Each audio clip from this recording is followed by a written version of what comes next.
আমি আমার চরিত্রটা নিয়ে খুব বেশি কিছু বলতে চাই না। সিনিয়র আর্টিস্টদের সাথে কাজ করা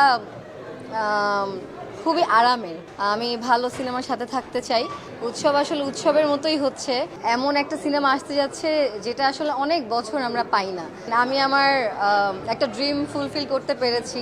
ব্যাপারটা আসলে ঈদের তো চিন্তা করে ওইভাবে করিনি।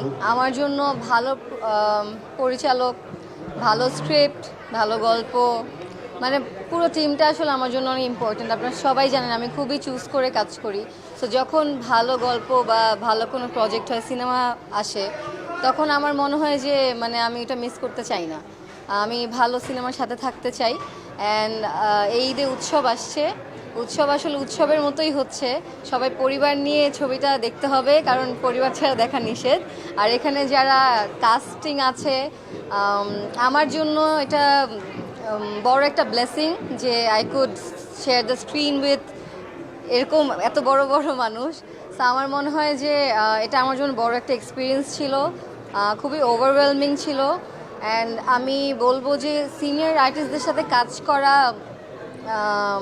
খুবই আরামের।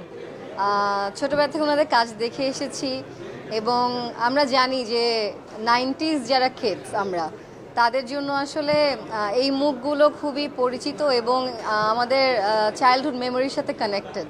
সো সিনেমাটা খুবই মজার এবং খুবই দুর্দান্ত হবে। তানিম নূর একজন খুবই ভালো ডিরেক্টর, আর রাশেদ জামান ডিওপি হিসাবে দুর্দান্ত। সো পুরো গল্প, পুরো টিম, পুরো সিনেমাটাই আসলে এমন একটা সিনেমা আসতে যাচ্ছে যেটা আসলে অনেক বছর আমরা পাই না। So I don't think anyone would want to miss it. And সবাই খুবই পছন্দ করবে। সবাই উৎসব দেখতে হলে আসবেন এবং আমি আমার চরিত্রটা নিয়ে খুব বেশি কিছু বলতে চাই না। হলে যেয়ে দেখতে হবে আসলে সুনেরা কোন চরিত্র করেছে। আমি একদমই বলতে চাচ্ছি না, কারণ হচ্ছে এটা একটা সারপ্রাইজ হিসাবেই রাখতে চাই। I think director feels the same. যেহেতু সিনেমাটার প্রমোশনের লোভ, মানে আসতে পারার লোভটা সামলাতে পারিনি দেখে আমি এখানে এসেছি। বাট আমি চাচ্ছিলাম যে হলে যে সবাই দেখুক। চরিত্রটা আসলে আমার মনে হয় যে আমার চরিত্রটা যদি আমি বলি, আমার সিনগুলোতে সবাই একটু হলেও ইমোশনাল ফিল করবে, হ্যাপি হবে, এতটুকুই বলতে চাই। অ্যান্ড আমি আমার একটা ড্রিম ফুলফিল করতে পেরেছি এই সিনেমাতে কাজ করে, বিকজ এমন একজনের সাথে আমি স্ক্রিন শেয়ার করতে পেরেছি যার সাথে স্ক্রিন শেয়ার করার ইচ্ছা আমার অনেক আগের থেকে, এবং এটা আমার ইচ্ছা খালি না, এটা আমার স্বপ্ন ছিল। সো হ্যাঁ।